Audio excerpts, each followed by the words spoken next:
kepadaku 10 pemuda terbaik di negeri ini, maka akan aku rubah dunia. Demikian dahulu Presiden Soekarno pernah berkata. Sebuah kalimat yang ingin menunjukkan bahwa pemuda adalah tulang punggung perubahan suatu bangsa. Masih relevankah pernyataan itu? Dalam program ini, TV One mengajak Anda untuk menyaksikan 6 orang muda terbaik yang melakukan hal besar itu untuk bangsa.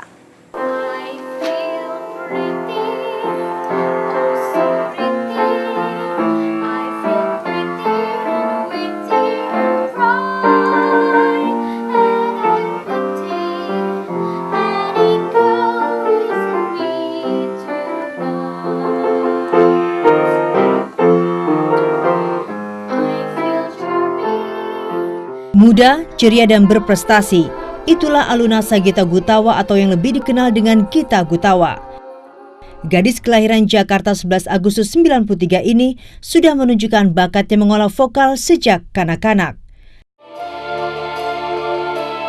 Pada tahun 2004 silam, Gita pernah menjadi juara 1 trio vokal tingkat DKI. Prestasinya kian gemilang ketika pada tahun 2005 ia masuk dalam nominasi AMI Award kategori 2 untuk lagu yang terbaik bagimu, duetnya bersama Ada Band. Lewat suara soprannya yang khas, Gita meluncurkan album solo bertajuk Self-Titled. Ia bekerja sama dengan para musisi senior. Lewat Self-Titled, ia ingin membuktikan bahwa kesuksesannya tidak mendompleng kebesaran nama sang ayah, Erwin Gutawa.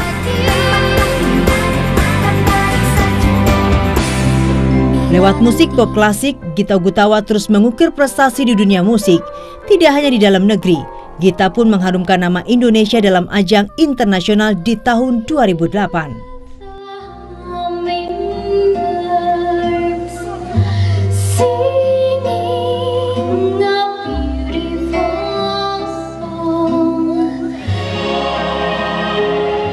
Ia terpilih sebagai juara umum untuk seluruh kategori pada The Sixth International Nile Children's Song Festival yang diselenggarakan di Mesir.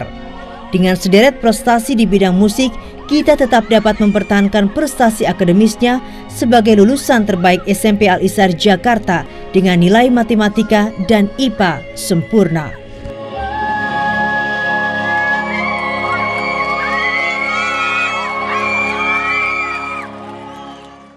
Pemirsa, saat ini saya bersama dengan Aluna Sagita Gutawa, remaja berusia 15 tahun yang memiliki talenta yang luar biasa di bidang tarik suara. Sudah banyak penghargaan diberikan kepada Gita, baik dari dalam negeri dan dari luar negeri. Kita langsung berbincang dengan Gita. Gita, kalau melihat dari perjalanan Gita kan cukup singkat, namun sudah sukses sekali ya. Apa sih kuncinya dari kesuksesan ini, Gita? Wah, sebenarnya kalau dibilang singkat sih, mungkin bukan singkat juga ya. Menurut aku sih banyak up and down-nya juga gitu. Jadi maksudnya dulu ya mungkin ya album aku baru keluar tahun lalu dan alhamdulillah banyak banget pengalaman baru dan alhamdulillah juga dapat apresiasi yang cukup baik dan sempat mendapatkan penghargaan-penghargaan juga gitu. Tapi sebenarnya di balik itu pun juga sebenarnya duka-dukanya juga banyak gitu. Maksudnya pengalaman buruk gitu, atau misalnya yang pas lagi capek-capeknya pas rekaman gitu, atau yang pas lagi dimarahin papa karena nggak bisa terus gitu kan, kebetulan papa produsernya gitu. Jadi sebenarnya terus juga misalnya waktu pengalaman pertama kali manggung gitu yang deg-degan gitu, jadi sebenarnya emang semuanya tetap ada prosesnya gitu. Dari semua penghargaan apa saja sih penghargaan yang paling ada di dalam hati Gita dan nggak bisa dilupain? Banyak lah ya, maksudnya semua penghargaan tuh aku menganggap itu ya sebagai suatu bentuk ya apa ya, aku merasa dihargai lah gitu, maksudnya diapresiasikan gitu apa yang telah aku lakukan selama ini dan semuanya terasa terbayar gitu. Kalau berbicara mengenai pemuda-pemudi, sebentar lagi kita akan ada Hari Sumpah Pemuda.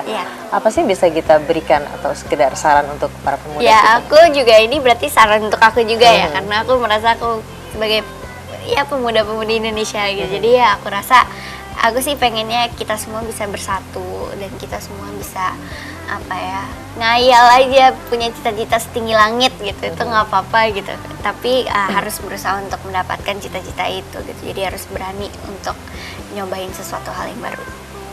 Kalau menurut kita pemuda-pemudi kita udah mulai kesana belum?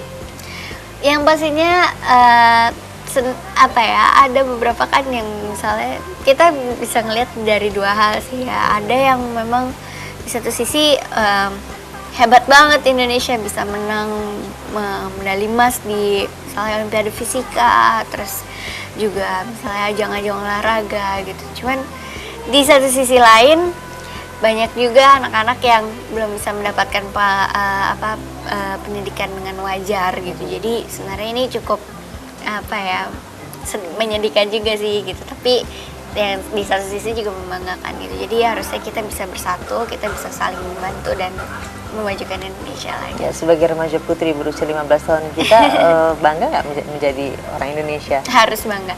Apa yang buat kita bangga? Yang pastinya aku senang banget. Yang aku banggain dari Indonesia adalah budayanya ya. Kita sebenarnya kaya banget akan budaya gitu, dan aku rasa kalau misalnya budaya itu bisa dikembangin, yang pastinya kita pasti akan bisa menjadi negara yang hebat. Kalau menurut kita kita sudah telat belum sih untuk menyuarakan Sumpah Pemuda kepada remaja-remaja kita? Kayaknya nggak ada kata telat sih. Di kamus hidup aku sih nggak ada kata telat. Gitu. Jadi masih yakin ya? Iya dong, harus yakin terus. Ya, terima kasih kita ya, sukses selalu buat kita. Terima kasih. Konsepnya sih sederhana, hanya pembangunan dari rumah sehat sederhana yang bagaimana ini tuh segmen yang ditargetkan adalah segmen menengah ke bawah.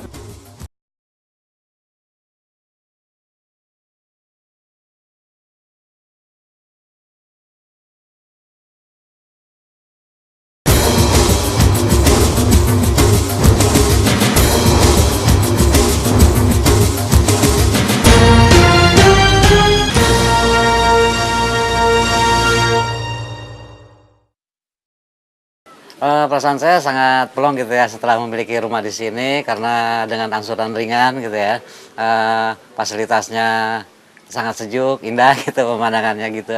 Makanya kan kita dulu kan saya diam di Bintaro ya, dulu kerja di Bintaro selama 4 tahun itu saya ngontrak kan ya, ngontrak 1 bulannya juga udah mahal banget ya kalau di Jakarta. Pas kita lihat dari kakak, dia bawa brosur. Udah gitu gak nih ada brosur katanya harganya ekonomis banget.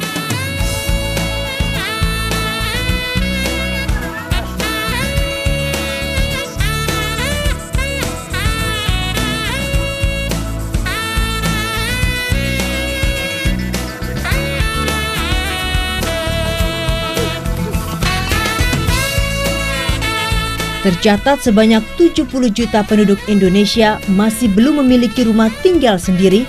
Kondisi ini memicu semangat seorang tokoh muda Elang Gumilang untuk mencari jalan keluarnya dengan mendirikan rumah murah.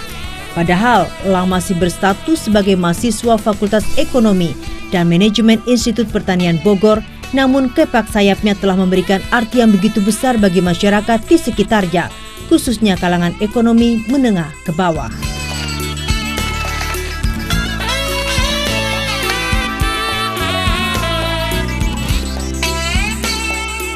Keberhasilan yang diraih oleh Elang saat ini adalah hasil kerja kerasnya selama beberapa tahun. Bahkan sejak duduk di bangku sekolah menengah atas, Elang sudah mengembangkan jiwa entrepreneurnya dengan berjualan kue donat, roti, dan berbagai macam produk. Bisnis kecil-kecilannya ini dijalankannya secara diam-diam tanpa sepengetahuan kedua orang tuanya.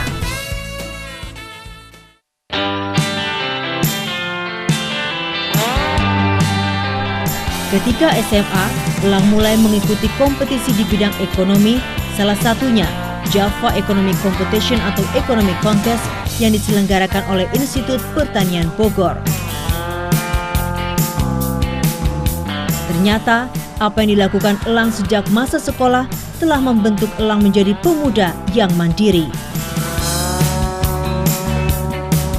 Ketika kuliah di Institut Pertanian Bogor, jiwa wirausahanya semakin berkembang. Lebih dari itu, Elang berhasil meraih penghargaan tertinggi wirausaha muda mandiri Indonesia tahun 2007 kategori mahasiswa.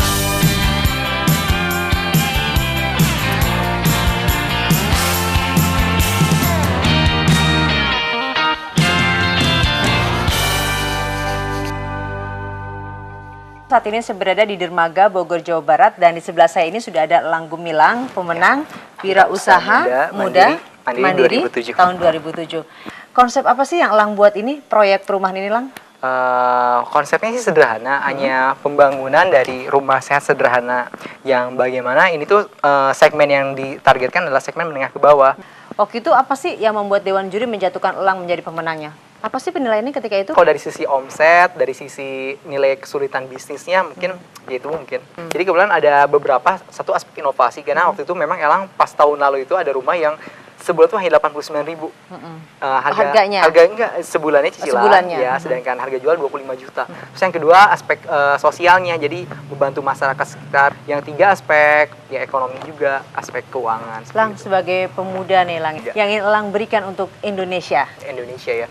Elang pikir bangsa kita sekarang untuk mengubah bangsa menjadi lebih baik sekarang mungkin bukan hanya dengan sekedar ucapan atau sekedar ya apa ya serta mengkritik, tapi yang harus dilakukan oleh anak muda Tindakan sekarang positif kan kali ya? tindakan positif. Jadi apapun kita, Tuhan pasti memberikan kita suatu kelebihan. Nah, kelebihan inilah yang memang harus diberikan untuk bangsa kita. Kita satu sama lain saling memberikan keteladanan buat anak muda yang lain sehingga ada efek domino sama berantai sehingga bangsa ini lebih baik. Ya, berbicara mengenai pemuda mungkin banyak juga ya. Saya pun mungkin punya ketakutan. Ya. Bagaimana cara untuk apa sih jalan kehidupan harus saya ambil? Apa sih Ya. membuat Elang yakin bahwa ini jalan hidup saya ke depannya? Sebenarnya kalau yang pribadi punya ada salah satu prinsip hidup Elang, ada dua. Pertama tuh apabila ada niat yang bukan dikarenakan kebaikan atau Tuhan, berarti sebenarnya Elang menjalani itu dengan kegagalan.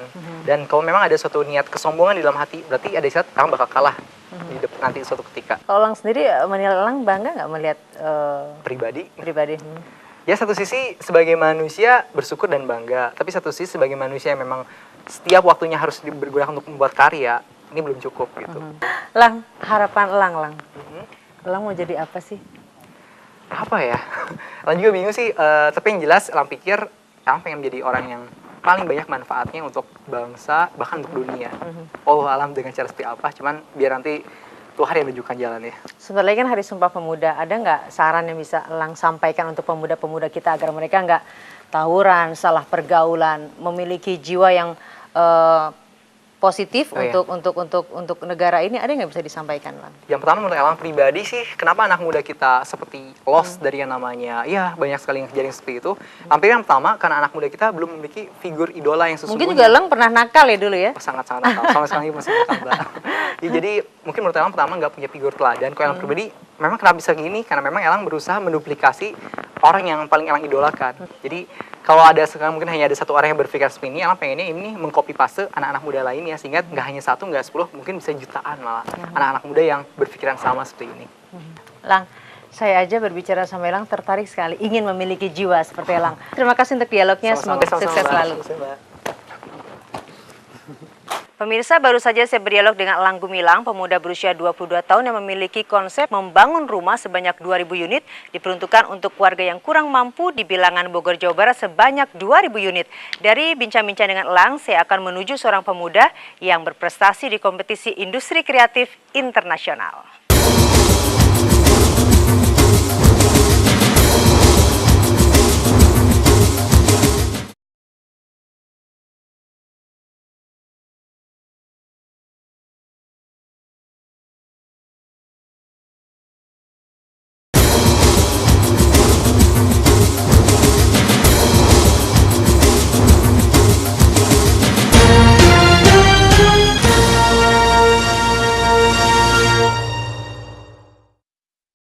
Saat ini saya berada di Hello Motion School of Animation and Cinema, sebuah lembaga pendidikan audiovisual yang terletak di bilangan Tebet, Jakarta Selatan. Dulunya tempat ini hanya memiliki 2 orang staf dan kini menjadi 32 orang staf. Si empunya adalah peraih penghargaan internasional Young Creative Entrepreneur pada tahun 2007 yang diselenggarakan oleh British Council. Pada saat itu banyak negara-negara finalis yang ikut, antara lain negara Polandia, negara Brazil, Cina, Slovenia, dan Lituania. Anda pasti penasaran seperti apa sosoknya? Mari ikuti saya.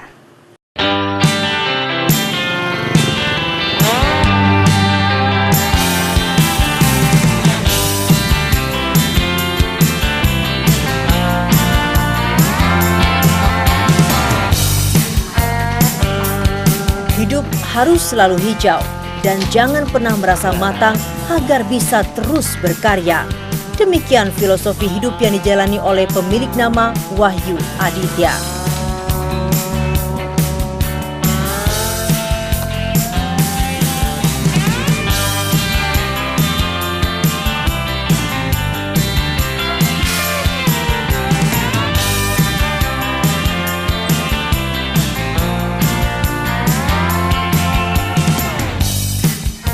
Di balik kesederhanaan penampilannya, Wahyu Aditya yang lahir 28 tahun silam memiliki kemampuan yang luar biasa di dunia animasi.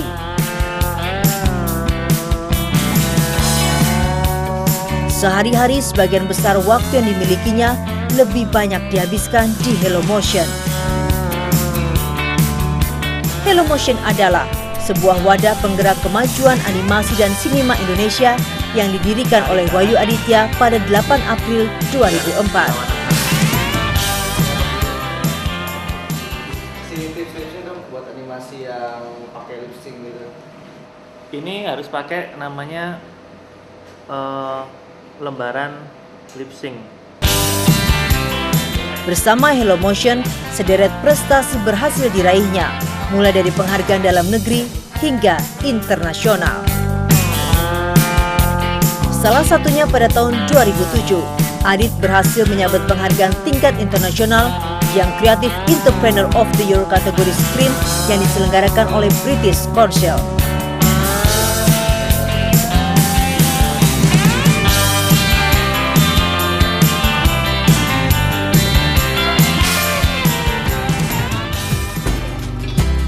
Bakat yang dimiliki oleh pria kelahiran Malang, Jawa Timur ini diawali dari kegemarannya menggambar sejak kecil.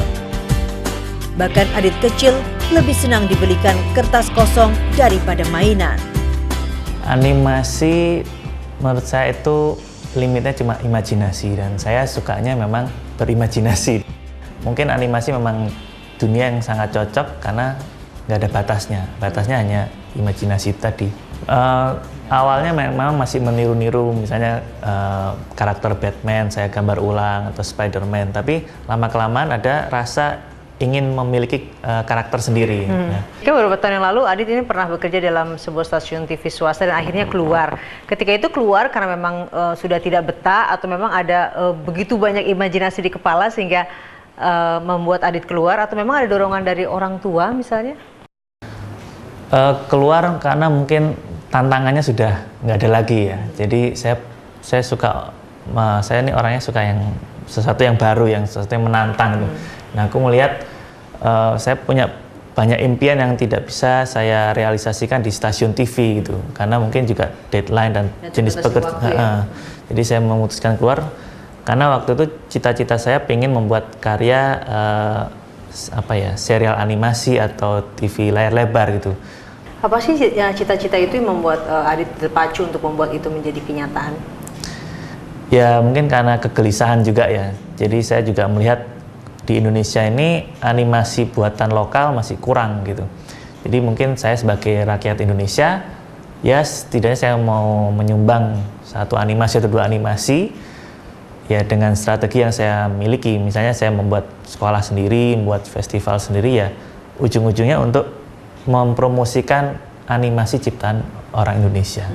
Mungkin karena pengalaman yang sangat luar biasa, juga memang imajinasi yang cukup banyak, mungkin itu salah satu hal yang membuat Anda berani mengajukan diri menjadi salah satu peserta di acara International Young Creative Entrepreneur tahun 2007 lalu.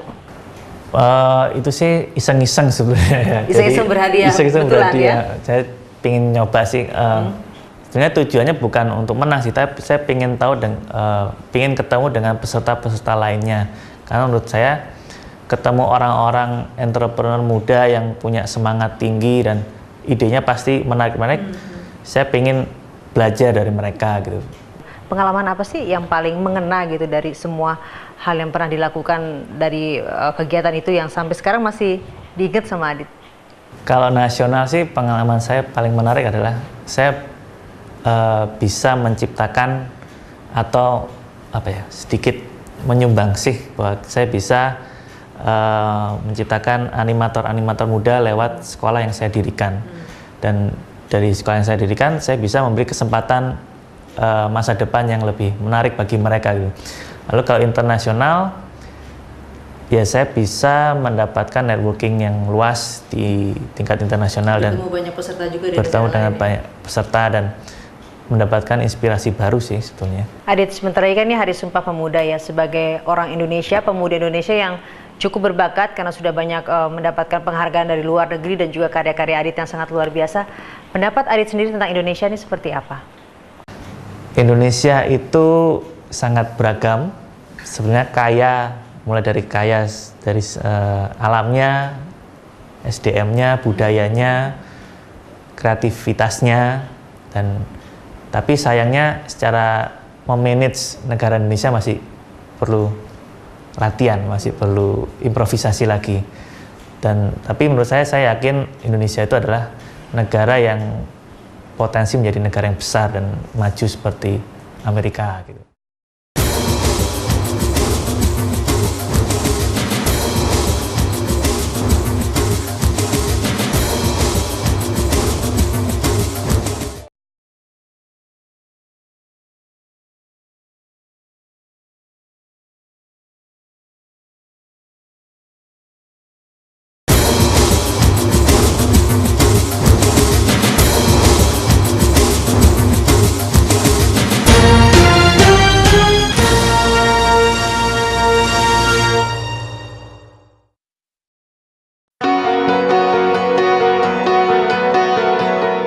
Jalan memperoleh Nobel di bidang fisika telah dirintis Indonesia dengan dibentuknya Yayasan Tim Olimpiade Fisika Indonesia. Keberadaan yayasan diperuntukkan agar pembinaan Tim Olimpiade Fisika Indonesia dapat dikelola dengan profesional. Anak-anak kita kadang-kadang tidak dapat kesempatan yang sebaik anak-anak di negara maju yang mungkin secara ekonomi lebih beruntung gitu. Mereka punya kesempatan untuk mengakses internet, punya fasilitas ke buku yang baik, dan kalau mereka butuh alat untuk eksperimen juga sekolah bisa menyediakan. Sedangkan anak-anak kita khususnya yang di daerah itu kadang-kadang kemampuan ada, cuma fasilitas yang masih agak kurang gitu. Ternyata upaya ini berbuah manis. Sejak mengikuti perlombaan Olimpiade Fisika tingkat internasional pada tahun 93, berhasil meraih 1 perunggu dan 1 honorable mention. Tim Indonesia pun berada di urutan ke-16 dari 41 negara yang mengikuti lomba di ajang Olimpiade Fisika Internasional. Prestasi Taufik kian cemerlang. Hal ini dibuktikan dengan medali emas pertama berhasil diraih pada tahun 99. Sejak tahun 2002 hingga 2008, Tim Olimpiade Fisika Indonesia selalu berhasil mengantongi medali emas.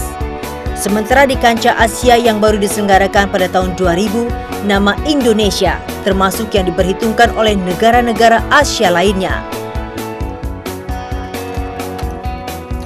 Salah satu pemuda Indonesia yang berhasil mengharumkan nama Indonesia di kancah Olimpiade Fisika tingkat Asia maupun internasional adalah Andi Oktavian Latif.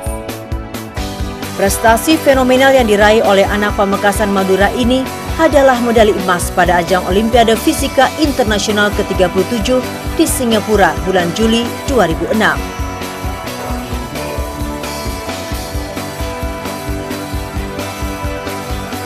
Saat ini Andi Oktavian Latif sudah bukan lagi siswa SMA.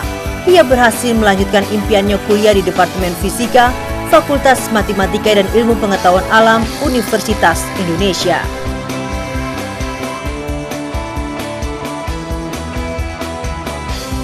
Pria kelahiran 3 Oktober 88 ini memang lebih memilih kuliah di dalam negeri ketimbang melanjutkan pendidikan di luar negeri.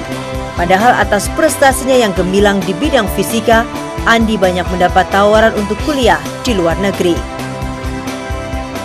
Sebagai mahasiswa semester 5, Andi juga aktif di pembinaan Tim Olimpiade Fisika Internasional 2009. Persamaan gelombang untuk partikel. Jadi gini, partikel punya sifat partikel dong. Dia terlokalisasi, dia punya momentum, punya energi, itu bisa dipantulin dan sebagainya gitu kan, sifat partikel. Sifat gelombang, dia punya energi juga. Akar min 1 itu apakah sama dengan akar min 1 kali min 1? Pemirsa, saat ini saya bersama dengan seorang anak muda berusia 20 tahun bernama Andi Octavian Latif, dan pada tahun 2006 tepatnya ketika Andi berusia 17 tahun memenangkan medali emas di Singapura untuk kejuaraan Olimpiade Fisika. Nah, kita akan berbicara banyak dengan Andi. Andi, apa sih awal mulanya membuat Andi senang dengan dunia fisika ini? Mungkin saya ngelihat fisika itu banyak konsep yang cukup intuitif, yang sederhana, tapi kita bisa menerangkan banyak gitu dari alam. Jadi nggak perlu matematika semua yang dipelajari, kayak ribet-ribet matematika, enggak. Tapi cuma konsep aja, matematika itu efek samping jadinya. Gimana sih jalan ceritanya kamu bisa mengikuti Olimpiade Fisika tahun 2006 ini? Dari awalnya dari mana? Dari awal emang dari bawah, jadi dari kabupaten dulu, habis itu ke provinsi, nasional, baru bisa ke Asia dan internasional. Perasaan kamu ketika menang tuh seneng nggak sih? Ya, ketika menang mungkin senang sih, tapi kalau kita jelas balik waktu menang itu ngerasa kok kayaknya belum dapat banyak gitu, tapi dapat emas gitu, masih ngerasa kurang waktu itu. Apa yang membuat Andi merasa kurang tuh? Masih faktor banyak, yang mana? Masih banyak bidang di fisika yang belum diketahui. Kayak gitu. Ada nggak yang bisa Anda berikan untuk negara Indonesia? Jadi kalau bidang fisika saya sih lebih ke theoretical sih sebenarnya. Jadi bidang saya itu string teori. Jadi kayaknya kalau misalnya ditanyakan apa manfaatnya, applied-nya kayak gimana, habis itu kita mau bikin produk apa itu susah. Karena ini benar-benar theoretical. Tapi mungkin dari sisi educational kali ya. Ini ada pertanyaan agak sulit mungkin ya. Dengan fisika, menurut Andi, Indonesia bisa jadi seperti apa sih? Kalau saya rasa sih nggak hanya kalau cuma dengan fisika kita nggak akan mampu bisa membangun negeri ini. Kita butuh mental juga. Baru kalau misalnya mental sudah bagus, baru saya bisa menjawab pertanyaan Mbak. Dengan fisika kita bisa apa, baru kita bisa menjawab. Di Hari Sumpah Pemuda ini apa sih yang ingin Andi sampaikan untuk anak-anak seusia Andi? Yang jelas kita bakat beda-beda. Nggak semua orang bakat fisika, nggak semua orang bakat musik. Tapi yang jelas orang sukses itu adalah orang yang pertama kali bisa mengenali bakat dia apa sedini mungkin. Jadi ke teman-teman dan ke adik-adik ya, kenalilah bakat kalian sedini mungkin. Kalau bisa mengenali bakat, mengenali minatnya di mana, tekunlah di situ. Jangan tanggung-tanggung. Ya, terima kasih Andi untuk bincang-bincang. Terima kasih, Mbak. Masih banyak yang menganggap fisika adalah ilmu yang sulit untuk dipelajari. Setelah kita mendengarkan Andi Octavian Latif, apakah Anda masih beranggapan demikian? Bagaimana dengan bidang yang satu ini? Apakah Anda menguasainya?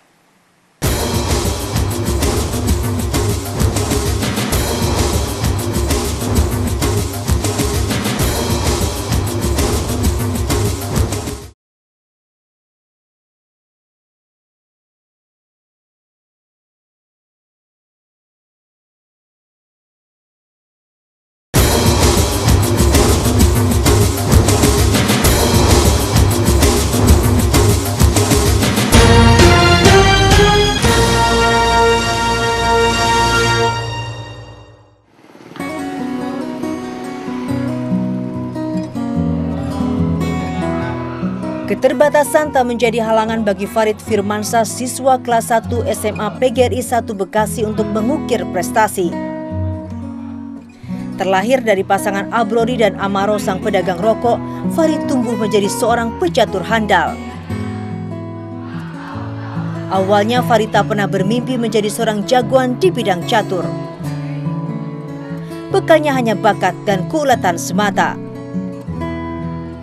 Namun, berkat kerja kerasnya itulah, Farid berhasil meraih gelar juara dunia pelajar kelompok usia 15 tahun di Halkidiki Yunani pada bulan Mei 2007 saat usianya baru 14 tahun.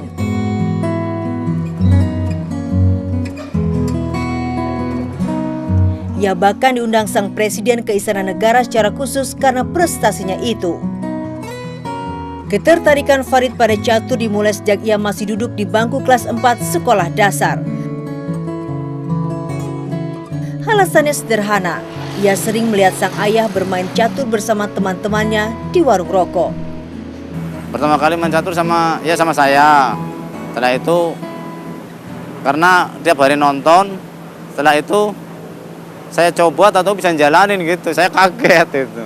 Tadinya itu nonton ada festival se-Indonesia itu di catur kan. Dia nonton, ada anak kecil yang dapat piala gitu kan, dia senang, terus ngadu sama bapaknya, Pak saya minta disekolahin catur gitu kan. Terus bapaknya bilang, oh kita nggak mampu Nang gitu kan. Jadi nanti kalau bapak udah punya duit, nanti saya masukin gitu kan. Saat kedua orang tuanya menyadari minat Farid, mereka pun mengirimnya ke sekolah catur Utut Adianto. Mental seorang juara pun ditanamkan kepadanya. Apa sih yang buat Farid ingin ikut kejuaraan? Waktu itu disuruh bapak, suruh ibu, atau keinginan Farid sendiri? Sendiri. Kenapa? Ya, dapat piala aja. Pertama kali Farid ikut kejuaraan di mana? Di daerah mana?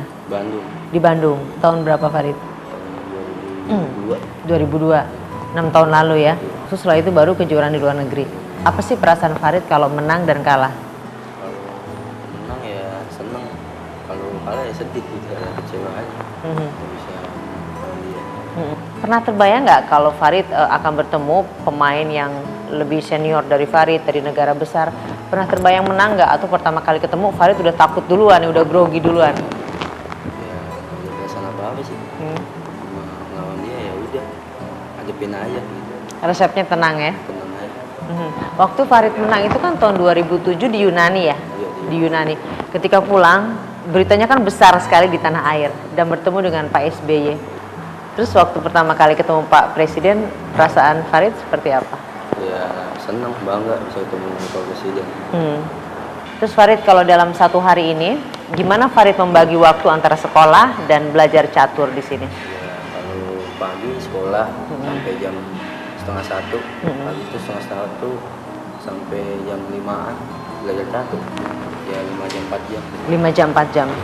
Kalau mulai ada perasaan jenuh, Farid biasanya kemana? Ya mungkin main bola. Kalau bicara tentang semangat, siapa yang selama ini banyak menyemangati Farid? Diri sendiri atau ibu bapak atau teman-teman sekolah? Semuanya ibu bapak. Ibu bapak. Jadi semuanya semangatin Farid ya. Farid kalau dari dunia catur, apa sih yang Farid harapkan ke depannya? Harapannya ya pengen jadi kayak Pak Utut gitu. Pak Utut kan udah Grandmaster, sarjana juga. Sekolahnya nggak berhenti. Apa sih yang ingin Farid berikan untuk negara ini, untuk negara Indonesia dengan hobi caturnya Farid?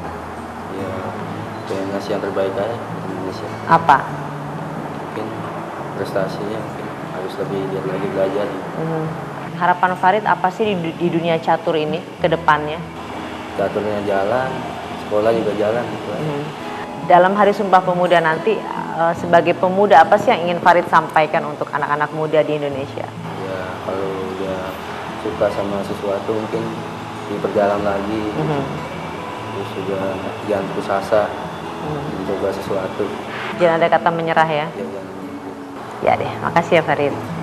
Farid telah memberikan contoh bahwa dengan kesederhanaan dan ketekunan kita bisa memperoleh kejayaan. Tetapi kejayaan tidak hanya diperoleh melalui kejuaraan atau lomba. Kejayaan bisa kita peroleh dengan cara kita menghargai sejarah masa lampau. Ada orang muda yang menerapkan filosofi ini. Anda mau tahu? Saya pikir saatnya lah berharap pemuda itu bersama-sama untuk merefleksikan kembali, mencari tahu apa Indonesia itu.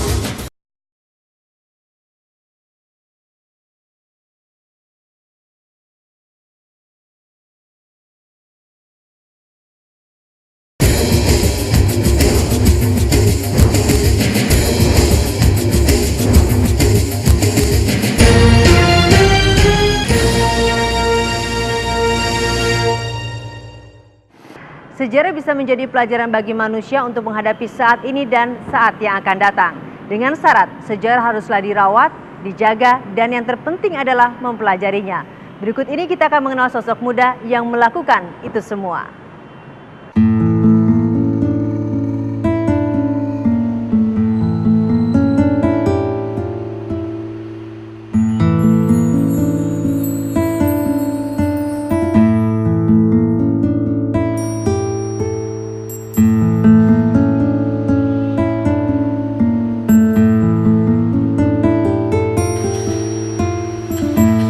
Jangan pernah melupakan sejarah dan budaya, karena sejarah dan budaya adalah jiwa dan ruh bangsa ini. Begitulah prinsip yang dianut Asep Kambali. Pemuda 28 tahun ini begitu gigih dalam menguak peninggalan sejarah. Idealisnya yang sangat tinggi harus ia bayar mahal. Tidak jarang tentangan datang dari pihak keluarga dan istri tercinta. Namun ia tidak patah semangat. Pada 22 Maret tahun 2003, ia bersama teman-temannya dari jurusan Pendidikan Sejarah Universitas Negeri Jakarta membentuk sebuah komunitas Historia Indonesia. Dan Kang Asep pun dipercaya sebagai ketuanya. Lewat komunitas ini, Asep ingin membuktikan bahwa sejarah itu perlu dan menyenangkan untuk dipelajari.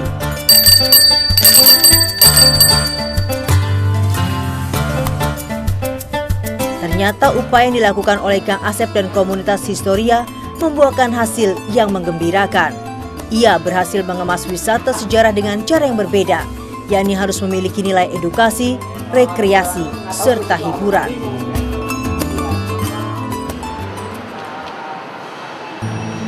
Wisata sejarah ini pun makin diminati oleh para komunitas pecinta peninggalan sejarah dan menjadi kegiatan rutin komunitas Historia seperti misalnya saja Jakarta Trail, wisata malam Kota Tua, dan wisata bahari.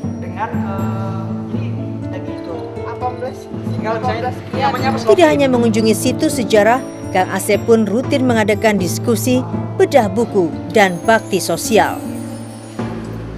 Kegiatannya kini tidak hanya sebatas Jakarta, namun sudah merambah beberapa kota lainnya, seperti Banten, Bandung, dan Medan. Ya pemirsa, saat ini saya bersama dengan Asep Kambali, pendiri komunitas Historia ya Mas Indonesia. Ya, yaitu komunitas yang mempelajari atau lebih mendalami dunia sejarah dan juga museum-museum. Dan contohnya museum ini di tempat kita berdiri sekarang. Apa sih Mas makna museum Mandiri dibanding dengan museum-museum sejarah lainnya yang ada di Indonesia? Ya, saya pikir Museum Bank Mandiri punya ciri khas yang berbeda dengan museum-museum lain. Kalau kita biasa berkunjung ke museum terkesan membosankan, garing, kemudian menakutkan, menyeramkan, gelap dan kumuh. Nah, di Museum ya? Bank Mandiri kayaknya lebih enak, nyaman gitu. Dan museum-museum lain saya pikir juga memiliki ciri khas. Nah, ciri khas itu memang yang seharusnya dijadikan potensi, diangkat, dan saya yakin maknanya atau nilainya selain memiliki nilai edukatif dan pastinya memiliki nilai inspiratif, dan yang paling penting adalah ketika museum ramai memiliki nilai ekonomis. Mungkinkah sejarah itu bisa mempengaruhi kemajuan sebuah bangsa? Ya, saya pikir saya pernah bilang ke banyak anak-anak muda bahwa sejarawan tidak ada yang konglomerat. Orang-orang yang bergelut di bidang sejarah memang tidak ada yang hidupnya penuh menjadi kejujuran kaya ya. Karena hidupnya apa adanya kan. Kemudian saya pernah bilang juga ke mahasiswa-mahasiswa sejarah bahwa kita masuk sejarah adalah bunuh diri. Karena tidak ada perusahaan manapun di dunia ini yang menerima lulusan sejarah. Nah, tetapi ingat bahwa di dunia ini tidak ada bangsa yang besar atau negara yang besar tanpa dia kemudian menghargai sejarahnya. Mas, kalau kita bicara lebih mendalam lagi, enaknya kita pindah tempat ya Mas? Ya, ada tempat menarik di Museum Bank Mandiri, bisa kita lihat. Iya Mas.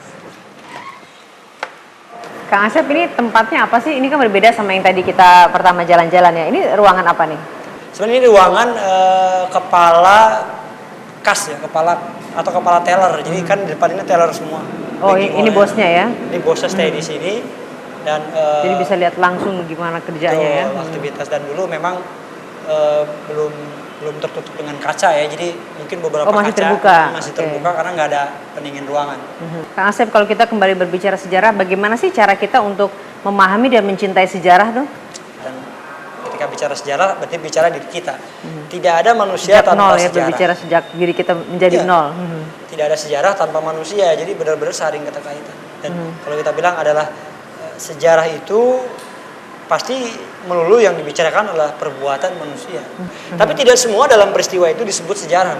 Ya. Karena hanya peristiwa-peristiwa yang memiliki memiliki dampak terhadap perubahan sosial, terhadap masyarakat, itu yang kita sebut sejarah. Mas, dari tempat ini saya pengen dong ke tempat-tempat lain lagi yang punya nilai sejarah yang cukup bagus juga. Baik. Kalau berbicara mengenai Sumpah Pemuda, apa sih yang Anda harapkan dari pemuda-pemudi ini? Ya, saya pikir saatnya lah berharap pemuda itu bersama-sama untuk merefleksikan kembali mencari tahu apa Indonesia itu. Mas Asep, terima kasih untuk bincang-bincang kita dan semoga saja dengan komunitas yang Anda buat semakin banyak pemuda yang masuk dan semakin banyak orang yang mencintai sejarah ya. Terima kasih Mas Asep. Ya, sama-sama. Sukses selalu. Mari. Perjuangan pemuda-pemudi di masa lalu berbeda dengan perjuangan pemuda-pemudi di era milenium ini.